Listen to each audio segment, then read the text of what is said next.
नमस्कार दोस्तों, आप सभी का फिर से स्वागत है हमारे डीएस स्टडी चैनल पर।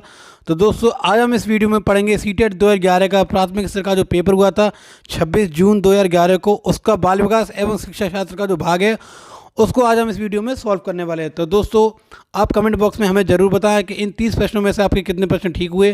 और दोस्तों, चैनल पर नए हैं तो चैनल को सब्सक्राइब करें और वीडियो को ज़्यादा से ज़्यादा शेयर करें और लाइक करें। चलिए दोस्तों, शुरू करते हैं आज का प्रश्न नंबर 1। शिक्षा के क्षेत्र में पाठ्यचर्या शब्दावली डैश की ओर संकेत करती है। 1, शिक्षण पद्धति एवं पढ़ाई जाने वाली विषय वस्तु। 2, विद्यालय का संपूर्ण कार्यक्रम जिसमें विद्यार्थी प्रतिदिन अनुभव प्राप्त करते हैं। 3, मूल्यांकन प्रक्रिया। 4, कक्षा में प्रयुक्त की जाने वाली पाठ्य सामग्री। तो दोस्तों, इसका उत्तर होगा ऑप्शन नंबर हमारा 2, विद्यालय का संपूर्ण कार्यक्रम जिसमें विद्यार्थी प्रतिदिन अनुभव प्राप्त करते हैं। नेक्स्ट, निचली कक्षाओं में शिक्षण की खेल पद्धति मूल रूप से आधारित है। 1, शारीरिक शिक्षा कार्यक्रम के सिद्धांतों पर। 2, शिक्षण पद्धति के सिद्धांतों पर। 3, विकास एवं वृद्धि के मनोवैज्ञानिक सिद्धांतों पर। या फिर 4, शिक्षण के समाजशास्त्रीय सिद्धांत पर। तो दोस्तों, इसका उत्तर होगा ऑप्शन नंबर हमारा 3, विकास एवं वृद्धि के मनोवैज्ञानिक सिद्धांत पर। नेक्स्ट, एक बच्चा अतीत की समान परिस्थिति में की गई अनुक्रियाओं के आधार पर नई स्थिति के प्रति अनुक्रिया करता है। यह किससे संबंधित है? 1, सीखने का सादृश्य नियम। 2, सीखने का प्रभाव नियम। 3, सीखने की प्रक्रिया का अभिवृद्धि का नियम। 4, सीखने का तत्परता का नियम। तो दोस्तों, इस प्रश्न का जो उत्तर होने वाला ऑप्शन नंबर हमारा 2, सीखने का प्रभाव का नियम। नेक्स्ट, डिसलेक्सिया किससे संबंधित है? तो दोस्तों, डिसलेक्सिया हमारे किससे संबंधित है? ए, मानसिक विकार। 2, गणितीय विकार। 3, पठन विकार। या फिर 4, व्यवहार संबंधी विकार। तो दोस्तों, डिसलेक्सिया हमारे पठन विकार होता है। नेक्स्ट, विशेष आवश्यकता वाले बच्चों को शिक्षा उपलब्ध कराई जानी चाहिए। 1, अन्य सामान्य बच्चों के साथ। 2, विशेष विद्यालय में विशेष बच्चों के लिए विकसित पद्धति द्वारा। 3, विशेष विद्यालय में। या फिर 4, विशेष विद्यालय में विशेष शिक्षकों द्वारा। तो दोस्तों, इस प्रश्न का उत्तर होने वाला ऑप्शन नंबर 1, अन्य सामान्य बच्चों के साथ। नेक्स्ट, आकलन को उपयोगी और रोचक प्रक्रिया बनाने के लिए डैश के प्रति सचेत होना चाहिए। 1, अलग अलग विद्यार्थियों में तुलना करना। 2, विद्यार्थी को बुद्धिमान या औसत शिक्षार्थी की उपाधि देना। 3, शैक्षिक और सह शैक्षिक क्षेत्र में विद्यार्थी के सीखने के बारे में जानकारी प्राप्त करने के लिए विविध तरीकों का प्रयोग करना। या फिर 4, प्रतिपुष्टि यानी फीडबैक देने के लिए तकनीकी भाषा का प्रयोग करना। तो दोस्तों, इसका उत्तर होने वाला ऑप्शन नंबर हमारा 2, विद्यार्थी को बुद्धिमान या औसत शिक्षार्थी की उपाधि देना। नेक्स्ट, प्रतिभाशाली होने का संकेत नहीं है। तो दोस्तों, इसमें से प्रतिभाशाली होने का संकेत कौन सा नहीं है? तो इस प्रश्न में आपका नेगेटिव वर्ड पूछा है, तो दोस्तों इसका उत्तर भी हमारा नेगेटिव ही होगा। तो पहला, सृजनात्मक विचार। 2, दूसरे के साथ झगड़ा करना। 3, अभिव्यक्ति में नवीनता। या फिर 4, जिज्ञासा। दोस्तों, इसका उत्तर होगा ऑप्शन नंबर हमारा 2, दूसरों के साथ झगड़ना। ये प्रतिभाशाली बच्चे का संकेत नहीं है, लेकिन पूछा ही आपसे नेगेटिव है तो इसका उत्तर भी दोस्तों नेगेटिव ही होगा। नेक्स्ट, बच्चे दुनिया के बारे में अपनी समझ का सृजन करते हैं। इसका श्रेय डैश को जाता है। तो दोस्तों, इसका उत्तर होगा हमारा ऑप्शन नंबर ए, प्याजे। B, Pavlov. C, Kohlberg. या फिर डी, स्किनर। तो दोस्तों, इसका उत्तर होगा ऑप्शन नंबर हमारा ए, जीन प्याजे। नेक्स्ट,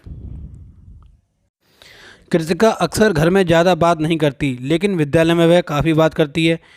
यह दर्शाता है कि ए, एक, विद्यालय हर समय बच्चों को खूब बात करने का अवसर देता है। 2, शिक्षकों की यह मांग होती है कि बच्चे विद्यालय में खूब बात करें। 3, कृतिका को अपना घर बिल्कुल पसंद नहीं है।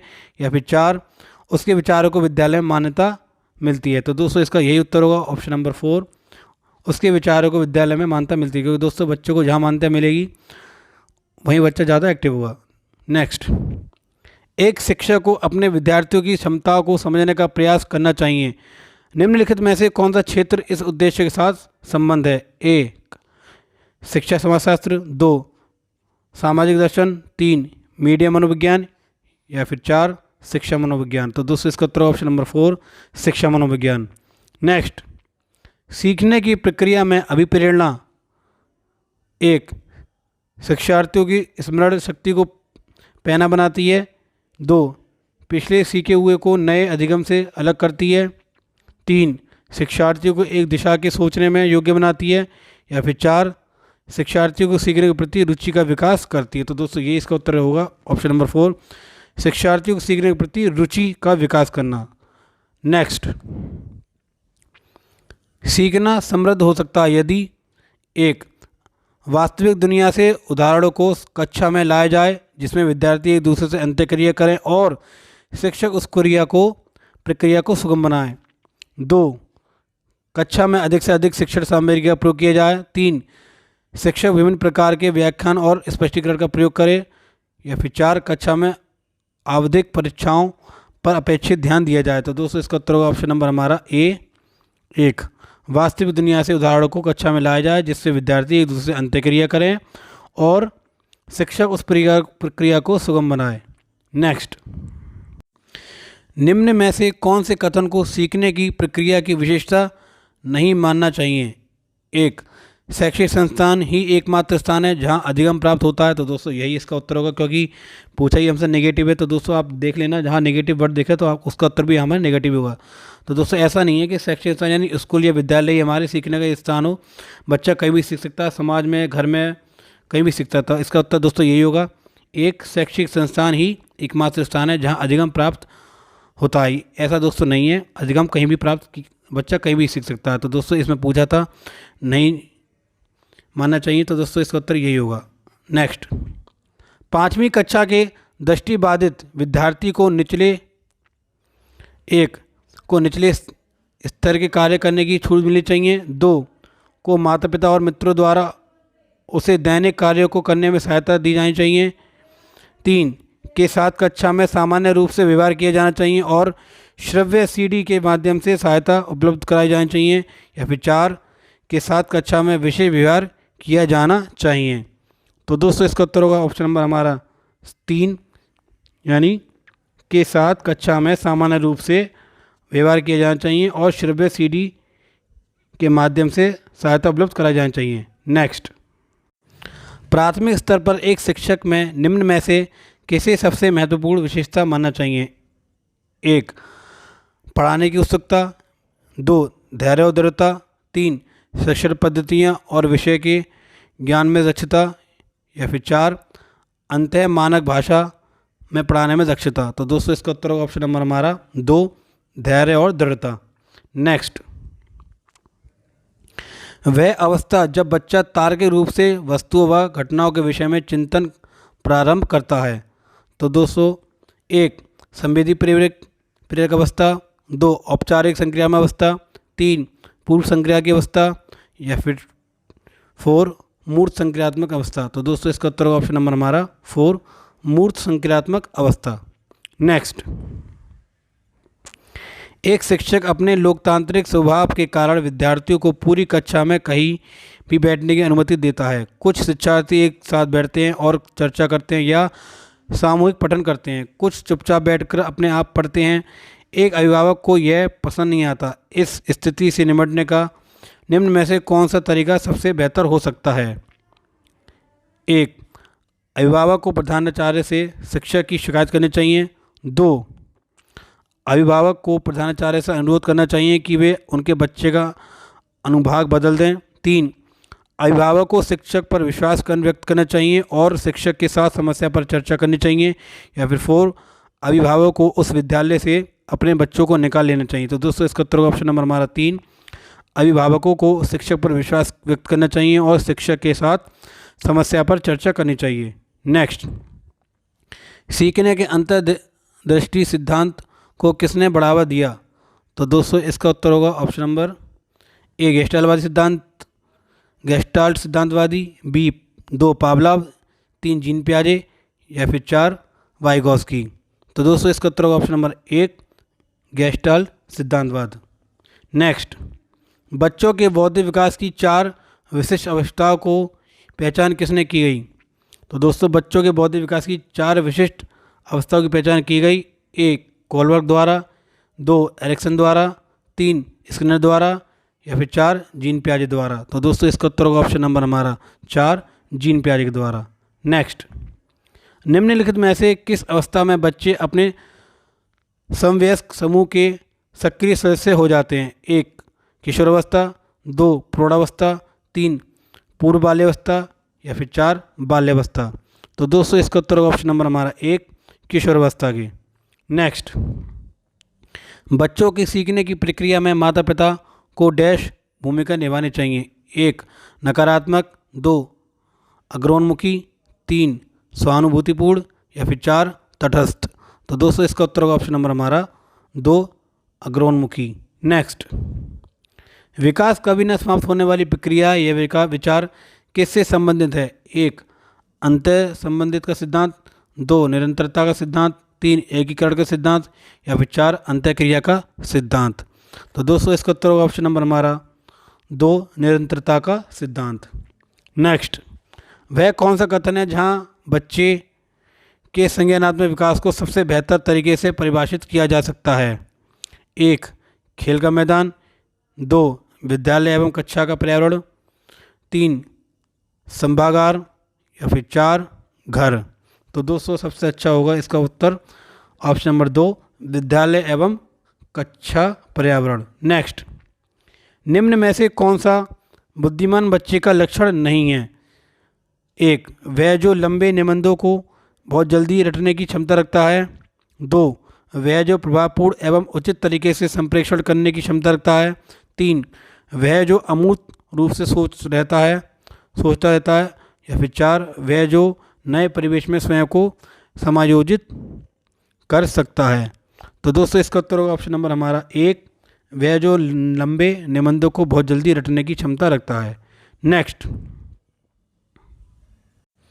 डैश को एक अभिप्रेरित शिक्षण का संकेतक माना जाता है? 1 कक्षा में अधिगम उपस्थिति, 2 शिक्षक द्वारा दिया गया उपचारात्मक कार्य, 3 विद्यार्थी द्वारा प्रश्न पूछना या फिर 4 कक्षा में एकदम खामोशी। तो दोस्तों इसका उत्तर होगा ऑप्शन नंबर हमारा 3 विद्यार्थी द्वारा प्रश्न पूछना। नेक्स्ट, निम्न में से कौन सा बच्चे की सामाजिक मनोवैज्ञानिक आवश्यकताओं के साथ संबंध नहीं है? 1 सामाजिक अनुमोदन अथवा सराहना की आवश्यकता, 2 संवेगात्मक सुरक्षा की आवश्यकता, 3 शरीर से अपशिष्ट पदार्थों का नियमित रूप से बाहर निकलना या फिर 4 सानिध्य यानी संगति की आवश्यकता। तो दोस्तों इसका उत्तर होगा ऑप्शन नंबर हमारा 3 शरीर से अपशिष्ट पदार्थों के नियमित रूप से बाहर निकलना। नेक्स्ट, मन का मानचित्रण संबंधित है? 1 बोध यानी समझ बढ़ाने की तकनीक से, 2 साहसिक कार्यों की क्रिया योजना से, 3 मन का चित्र बनाने से या फिर 4 मन की क्रियाशीलता पर अनुसंधान। तो दोस्तों इसका उत्तर होगा ऑप्शन नंबर हमारा 4 मन की क्रियाशीलता पर अनुसंधान से। नेक्स्ट, विशेष रूप से प्राथमिक स्तर पर विद्यार्थियों को सीखने संबंधी समस्या को संबोधित करने का सबसे बेहतर तरीका है? ए अक्षमता के अनुरूप विभिन्न शिक्षण पद्धतियों का प्रयोग करना, 2 महंगी और चमकदार सहायक सामग्री का प्रयोग करना, 3 सरल और रोचक सहायक सामग्री का प्रयोग करना या फिर 4 कहानी कथन पद्धति का प्रयोग करना। तो दोस्तों इसका उत्तर होगा ऑप्शन नंबर 1 अक्षमता के अनुरूप विभिन्न शिक्षण पद्धतियों का प्रयोग करना। नेक्स्ट, पियाजे के अनुसार निम्नलिखित में से कौन सी अवस्था में बच्चा अमूर्त संकल्पनाओं के विषय में तार्किक चिंतन करना आरंभ करता है? 1 मूर्त संक्रियात्मक की अवस्था जो 7 से 11 वर्ष होती है, 2 औपचारिक संक्रियात्मक अवस्था जो 11 वर्ष से ऊपर होती है, 3 संवेदी प्रेरक अवस्था जो जन्म से 2 वर्ष होती है या फिर डी यानी 4 पूर्व संक्रियात्मक अवस्था। तो दोस्तों इसका उत्तर होगा ऑप्शन नंबर हमारा 2 औपचारिक संक्रियात्मक अवस्था जो 11 वर्ष से ऊपर के बच्चों की होती है। नेक्स्ट दोस्तों आज का ये आखिरी प्रश्न है, निम्न में से कौन सा शिक्षार्थियों में सृजनात्मकता का पोषण करता है? 1 अच्छी शिक्षा के व्यवहारिक मूल्यों के लिए विद्यार्थियों का शिक्षण, 2 प्रत्येक शिक्षार्थी की अंतर्जात प्रतिभाओं का पोषण करने एवं प्रश्न करने के अवसर उपलब्ध कराना, 3 विद्यालय जीवन से प्रारंभ से उपलब्धि के लक्ष्यों पर बल देना या फिर 4 परीक्षा में अच्छे अंकों के लिए विद्यार्थी को कोचिंग करना। तो दोस्तों इसका उत्तर होगा ऑप्शन नंबर हमारा 2 यानी प्रत्येक शिक्षार्थी की अंतर्जात प्रतिभाओं का पोषण करने एवं प्रश्नों के अवसर प्राप्त करना। तो दोस्तों ये थे आज के हमारे 30 प्रश्न बाल विकास के। तो दोस्तों आशा करता हूँ आपको ये वीडियो अच्छी लगी होगी। दोस्तों अगर वीडियो अच्छी लगी तो ज़्यादा लाइक करें, शेयर करें और कमेंट बॉक्स में दोस्तों हमें ज़रूर बताएं कि आपके 30 में से कितने प्रश्न ठीक हुए हैं। और दोस्तों चैनल पर नए हैं तो चैनल को सब्सक्राइब करें। मिलते हैं तब तो दोस्तों अपनी अगली वीडियो में। Thanks for watching.